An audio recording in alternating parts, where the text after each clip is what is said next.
peut-on gagner cette bataille de l'intelligence artificielle? Quand je dis on, en fait, c'est nous, la France, l'Europe. On a envie d'y croire et pourtant il y a tellement de raisons qu'on rate encore cette occasion d'être une puissance technologique. Par exemple, cette vision à long terme là qui nous manque. Les Américains ont massivement investi dans la technologie, avec une vision long terme, encore une fois, et tous ces acteurs qui n'existaient pas, aujourd'hui finalement sont des acteurs majeurs et quasiment les nouveaux maîtres du monde, entre guillemets. En Europe, malheureusement, si vous regardez un petit peu, oui, on a investi, oui, on a créé des licornes, on a fait la BPI et autres, mais finalement, pas grand-chose d'un point de vue rupture technologique.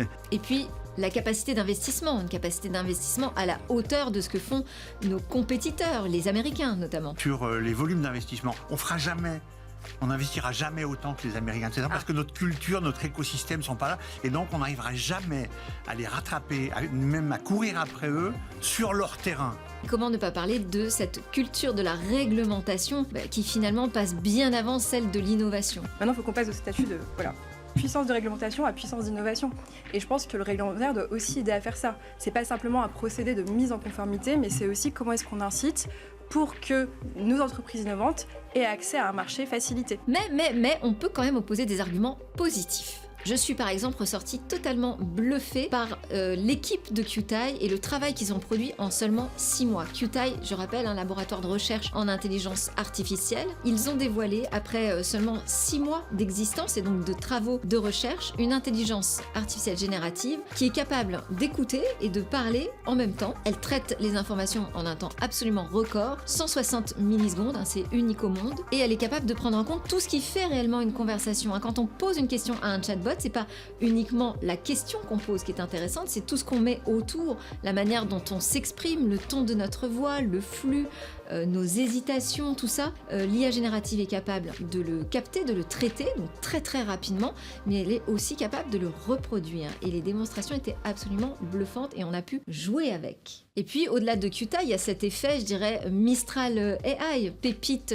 dans l'IA française, pépite européenne, qui embarque visiblement avec elle toute cette capacité d'investissement. On a eu 1 milliard d'euros qui ont été levés dans la French Tech au mois de juin. Avec cet écosystème autour de l'intelligence artificielle qui se renforce très fortement en France, avec des entreprises qui choisissent d'installer leur R&D ici, qui choisissent de se développer au sein de l'Europe, et des bonnes fées. Les bonnes fées, donc comme celles qui se sont penchées sur le berceau de Qutai, avec Xavier Niel, Rodolphe Saadé, il y avait aussi Eric Schmidt, un grand patron de Google par le passé, et plus largement, on voit cet engouement qui existe aujourd'hui en Europe autour de l'IA, parce qu'on sent qu'on a quelque chose à apporter, quelque chose de différent aussi, et je voulais parler de notre démarche open source, science ouverte.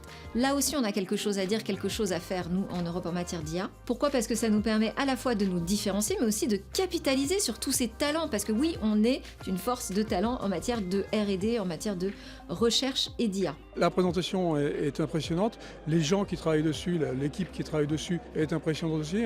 C'est des gens connus, c'est des gens qui travaillent depuis longtemps sur ces sujets-là.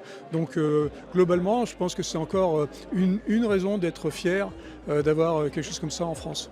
Et puis, évidemment, notre capacité à travailler autour des langues européennes, autour de notre culture. On a tellement de choses à véhiculer à travers cette nouvelle puissance technologique. On est quand même un peu plus de 6 mois après l'annonce et qu'il y ait déjà un produit qui sorte, c'est une chose incroyablement importante pour nous, qu'il y ait un vrai produit utilisable, global, et qui permette de mettre, encore une fois, la France et l'Europe au centre du jeu. Donc pour conclure, oui, on peut évidemment encore rater ce coche de l'intelligence artificielle, encore rater le coche des puissances numériques, mais peut-être qu'on a rarement été aussi près de réussir.